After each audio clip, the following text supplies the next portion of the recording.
Hi hello నమస్తే welcome back to ఆటగురు.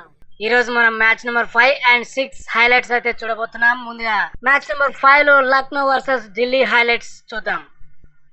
నమస్తే boss, నిన్న ఏకానా స్టేడియంలో అసలు ఏం జరిగిందయ్యా? అసలు నీకేమైంది? మార్క్రామ్ మిచెల్ లాంటి సూపర్ ఓపెనింగ్ జోడి ఉండగా నువ్వు సడన్ గా ఓపెనింగ్ వచ్చావు. తీరా చూస్తే 7 పరుగులు మాత్రమే కొట్టి విచిత్రమైన రీతిలో అవుట్ అయ్యావు. ఆ కోపంలో బ్యాట్ ని గాల్లో ఊపుకుంటూ వెళ్ళిపోయావు. ఏమైంది? అయ్యో రోహిత్ సార్, అది నా బ్యాడ్ లక్. మిచెల్ మార్క్స్ కొట్టిన షాట్ ముఖేష్ కుమార్ చేతికి తగిలి నాన్ స్ట్రైకర్ ఎండ్ లో స్టంప్స్ కి తగిలింది. ఆ సమయంలో నేను క్రీజ్ బయట ఉన్నాను. అంతకంటే అన్లక్కీ డిస్మిసల్ ఇంకోటి ఉండదు. అయినా ఓపెనింగ్ ఎందుకు వచ్చానంటే ఏదైనా కొంచెం కొత్తగా ట్రై చేద్దామని, టీమ్ కి కొంచెం ఒక కొత్త ఎనర్జీని అయితే ప్రొవైడ్ చేద్దామని అనుకున్నా. నిజమే పంత్, నువ్వు ఓపెనింగ్ రావడం చూసి మేము కూడా షాక్ అయ్యాం అసలు. కానీ ఆ రన్అట్ చూశాక మాకు అర్థమైంది ఈ రోజు లక్ మా వైపు ఉందని. మీ టీం 141 రన్స్ కి ఆల్అౌట్ అయ్యారు. అయినా పంత్, నికోలస్ పంత్ అని మార్చావంట కదా? టాస్ దగ్గర నవ్వుకుంటూ చెప్పావు. ఆ బాండింగ్ బాగానే ఉంది కానీ బ్యాటింగ్ లో కూడా ఇంపాక్ట్ చూపించాలి కదా, చూసుకో మరి. సరే, ఇప్పుడు మన మెయిన్ మ్యాటర్ కి అయితే వద్దాం. రాహుల్, ఏంటయ్యా ఇది? నీ ఫేవరెట్ బౌలర్ షమి వేసిన ఫస్ట్ బాల్ కి అవుట్ అయిపోయావు, అది కూడా గోల్డెన్ డక్. షమి చేతిలో నువ్వు డక్ అవుట్ అవ్వడం ఇది రెండోసారి. నువ్వు షమికి బన్నీ అయిపోయావు కదా. ఏం చెప్పమంటారు రోహిత్ సార్, షమీ భాయ్ వేసిన డెలివరీ చాలా పుల్లర్ గా ఉంది. బయటకి స్వింగ్ అయింది. నేను బ్యాట్ పెట్టి టాప్ ఎడ్జ్ ఇచ్చాను. నాన్ స్ట్రైకర్ ఎండ్ లో ఉన్నప్పుడు కూడా షమీ భాయ్ నన్ను వదలడు. ఇప్పుడు డెబ్యూ మ్యాచ్ లోనే ఇలా అవుట్ చేయడం చాలా బాధగా ఉంది. పార్థివ్ పటేల్ 4 సార్లు డక్అవుట్ అయ్యాడు. నేను కూడా ఆ రికార్డ్ కి దగ్గర అవబోతున్నాను. చూడు రాహుల్, రిజులకు రాగానే బాల్ ని గమనించాలి. నువ్వు కొంచెం తొందరపడ్డావు అనిపిస్తోంది. నాకు ఐపీఎల్ లో నీ వికెట్ తీయడం అంటే చాలా ఇష్టం. నేను ఆ ఫస్ట్ బాల్ కి వికెట్ పడగానే ఏకానా మొత్తం దద్దరిల్లిపోయింది తెలుసా. కేఎల్ రాహుల్ లాంటి క్లాస్ ప్లేయర్ ని ఫస్ట్ బాల్ కే పంపడం అనేది గేమ్ ని మా వైపు తిప్పేసింది. అది సరేలే షమి, కానీ కొత్త కుర్రాడు లక్నో టీమ్ లో ప్రిన్స్ యాదవ్ ఎవరో గానీ భలే అగ్రెసివ్ గా ఉన్నాడే. అక్షర్, ఈ లెగ్ స్టంప్ ని గాల్లోకి లేపేశాడు. ఆ తర్వాత ట్రిస్టన్ స్టబ్స్ తో గొడవ ఏంటి? మధ్యలో అంపైర్ ఇన్వాల్వ్ కావాల్సి వచ్చింది. అవును రోహిత్ భాయ్, ప్రిన్స్ చాలా స్పీడ్ తో బౌలింగ్ చేస్తున్నాడు. నా వికెట్ తీసాక వాడు ఫుల్ పంప్డప్ అయిపోయాడు. స్టబ్స్ క్రిజ్ లోకి రాగానే వాడు ఏదో అన్నాడు. దానికి స్టబ్స్ కూడా రియాక్ట్ అయ్యాడు. అంపైర్లు వచ్చి ఇద్దరిని శాంతింపజేయాల్సి వచ్చింది. కానీ స్టబ్స్ మాత్రం తగ్గేదేలే అన్నట్టుగా ఆడి సమీర్ రిజ్వీతో కలిసి 76 రన్స్ పార్ట్నర్షిప్ బిల్డ్ చేశాడు. సమీర్ హాఫ్ సెంచరీ కొట్టి మరీ మమ్మల్ని గెలిపించాడు. ప్రిన్స్ 3 ఓవర్లలో 2 వికెట్లు తీసి మంచి స్పెల్లే వేశాడు. కానీ ఆ గొడవ వల్ల కొంచెం డిస్ట్రాక్ట్ అయ్యాడు. అందుకే పంత్ వాడికి 4వ ఓవర్ ఇవ్వలేదు. అది సరే గానీ ఈ మ్యాచ్ లో ఒక ఇంట్రెస్టింగ్ విజువల్ అయితే కనపడింది. Kane Williamson Lucknow dressing room లో మెంటర్ గా కూర్చోవడం చూసి అందరూ ఫ్యాన్స్ అయితే షాక్ అయ్యారు. కేన్ రిటైర్మెంట్ ఇచ్చేసాడా ఏంటి? అది కేవలం T20 ఇంటర్నేషనల్స్ కే బాయ్. కేన్ ఇంకా టెస్టులు, వన్డేలో ఆడుతూనే ఉన్నాడు. ఈ ఐపీఎల్ లో మా ఓనర్ సంజీవ్ గోయంకా గారు కేన్ ని స్ట్రాటజిక్ అడ్వైజర్ గా తీసుకున్నారు. కేన్ మామ గైడెన్స్ మాకు చాలా హెల్ప్ అవుతుంది. డర్బన్ సూపర్ జైంట్స్ కి ఆడాడు కాబట్టి మాకు ఒక ఫ్యామిలీ మెంబర్ లాంటి వాడు.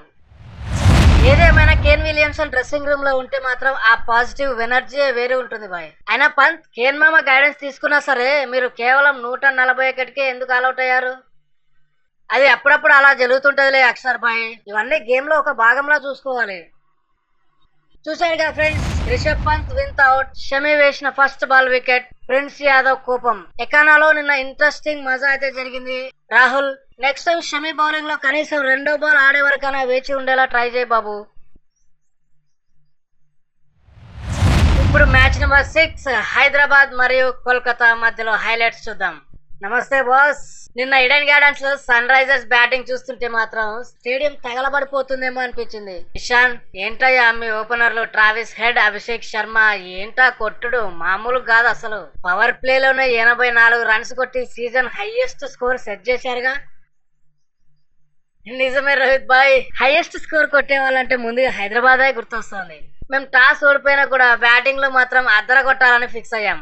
ముఖ్యంగా అభిషేక్ శర్మ వరుణ్ చక్రవర్తి ఓవర్లో 25 రన్స్ కొట్టి మాకు కావాల్సినటువంటి ముఖ్యమైన సపోర్ట్ ఇచ్చాడు. మా ప్లాన్ ఒక్కటే బాయ్, బంతి కనిపించిందంటే బౌండరీ అవతలకి పెట్టేయడమే. ఎస్ రోహిత్ భాయ్, వరుణ్ చక్రవర్తి నా ఫ్రెండే, కానీ గేమ్ లో ఏమాత్రం తగ్గకూడదు కదా. ఆ ఓవర్లో 6ర్లు కొట్టడం వల్ల నాకు ఒక స్పెషల్ రికార్డు కూడా వచ్చింది. T20లో 300 6ర్లు కొట్టిన రెండో ఇండియన్ ఓపెనర్ ని అయ్యాను నేను. మొదటి ప్లేస్ లో మీరే ఉన్నారనుకోండి, కానీ నాకు మాత్రం అనిపిస్తుంది తొందరలో మిమ్మల్ని కూడా దాటేస్తానని. ఎస్ రోహిత్ భాయ్, అభిషేక్ శర్మ ట్రావిస్ హెడ్ ఇచ్చిన స్టార్ట్ ని నేను క్లాసన్ 52 పరుగుల భారీ భాగస్వామ్యంతో కంటిన్యూ చేశాం. అందుకే 226 పరుగుల భారీ స్కోర్ చేయగలిగాం. ఇది IPL 2026 లోనే హైయెస్ట్ టీమ్ టోటల్. కరెక్టే నితీష్, ఇది వినడానికి చాలా వినసొంపుగా ఉంది. అయినా రహానే, మీ బ్యాటింగ్ లో ఆ రన్అట్స్ ఏంటయ్యా? అది చూసి నవ్వాలో ఏడవాలో అర్థం కాలేదు. రఘువంశీ, కెమెరన్ గ్రీన్ మధ్య జరిగిన ఆ మిక్సప్ నిజంగా ఒక కామెడీ ఎర్రర్ అనిపించింది. నిజంగానే అది చాలా అన్లక్కీ రోహిత్ భాయ్. ఇషాన్ మలింగ వేసిన బంతి వాడి షూకు తగిలింది. రఘువంశీ ఫస్ట్ పరిగెత్తమని కాల్ చేశాడు. గ్రీన్ సగం దూరం వచ్చాక సిచ్యువేషన్ చూసి నో అన్నాడు. మళ్ళీ గ్రీన్ వెనక్కి వెళ్లేలోపు మలింగ స్టంప్స్ నైతే కొట్టేశాడు. ఫస్ట్ రఘువంశీనే అవుట్ అనుకున్నాం, కానీ రిప్లై చూశాక అర్థమైంది గ్రీన్ ఇంకా లైన్ దాటలేదని తేలింది పాపం. కానీ 25 కోట్ల ప్లేయర్ కేవలం 2 రన్స్ కి అవుట్ అవ్వడం అనేది కొంచెం అన్లక్కీ బాయ్. అవును రహానే బాయ్, గ్రీన్ అవుట్ అయ్యాక నేను రఘువంశీ పార్ట్నర్షిప్ బిల్డ్ చేద్దాం అనుకున్నాం. కానీ రఘువంశీ ఈసారి నాతో మిక్సప్ అయ్యి అవుట్ అయ్యాడు. వాడు కేవలం 29 బంతుల్లోనే 52 పరుగులు కొట్టాడు. బాగా ఆడుతున్న టైంలో అలా అవుట్ అవ్వడం మాకు పెద్ద దెబ్బనే అనిపించింది. అయినా గ్రీన్ ని 25 కోట్లు పెట్టి కొన్నారు కదా, వాడు ఇంకా బౌలింగ్ వేయట్లేదు.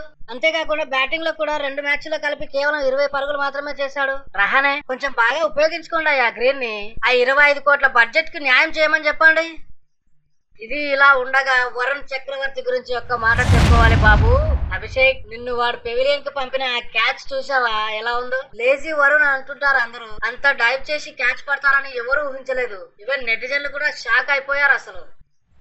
మీరు నిజంగా చెప్పారు రోహిత్ భాయ్, ఆ బంతి నేనైతే 6 కి వెళ్తుందని అనుకున్నాను. ముజరాబానీ బౌలింగ్ లో అప్పటికే 2 వికెట్లు పడ్డాయి. ఇక ఆ అద్భుతమైన క్యాచ్ తో నేను కూడా అవుట్ అయ్యాను. కానీ బ్యాటింగ్ లో మాత్రం వాడు నా చేతిలో బాగా దెబ్బతిన్నాడు. 4 ఓవర్లలో 48 రన్స్ అయితే సమర్పించుకున్నాడు.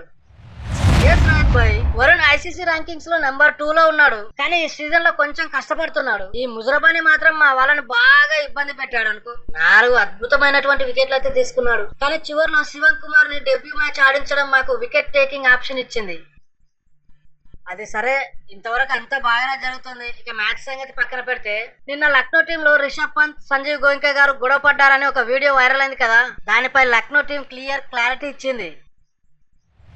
ఎస్ రోహిత్ భాయ్, అది ఒక ఫేక్ న్యూస్ అంట. లక్నో టీం ఒక ఫుల్ వీడియో అయితే రిలీజ్ చేసింది. అందులో రిషబ్ పంత్ అండ్ గోయంకా గారు నవ్వుతూ క్యాజువల్ గా మాట్లాడుకుంటున్నారు. బయట కనిపించేవన్నీ నిజం కావు. కానీ ఈ దెబ్బతో లలిత్ మోడీ మాత్రం గోయంకా గారిని బ్యాన్ చేయాలని ట్వీట్ చేసేసాడు అప్పుడే. అయినా IPL లో ఇలాంటివి కామన్ బాయ్. గెలుపు ముఖ్యం. నిన్న సన్ రైజర్స్ అద్భుతంగా ఆడారు. మా బౌలింగ్ లో హర్షిత్ రాణా, పతి రాణా లాంటి వాళ్ళు లేకపోవడం మాకు పెద్ద మైనస్ పాయింట్ అయింది అనుకోండి. అరే రింకు, అవన్నీ జరుగుతూనే ఉంటాయి. అదే కదా IPL మజా అంటే. ఎవరు కూడా ఎక్స్పెక్ట్ చేయలేరు ఎప్పుడు ఏం జరుగుతుంది అనేది. సో చూశారుగా ఫ్రెండ్స్, అభిషేక్ శర్మ సిక్సర్ల tsunami, Kolkata run out comedies, Varun Chakravarthy stunning catch. Eden Gardens లో ఫుల్ పవర్ ప్యాక్డ్ ఎంటర్టైన్మెంట్ అయితే ఇచ్చింది. మీ టీమ్ ఫామ్ ని ఇలాగే కంటిన్యూ చేయండి. రహానే, ఆ రన్అట్ల మీద కొంచెం దృష్టి పెట్టించి ఇంకొంచెం ప్రాక్టీస్ బాగా చేయండి. సో ఇవి గైస్ ఈ రోజు ముచ్చట్లు. Thank you so much for being with us. మరిన్ని ఇలాంటి అప్డేట్స్ కోసం చూస్తూనే ఉండండి మన ఆట గురు. Please do like, share and subscribe our channel. Thank you.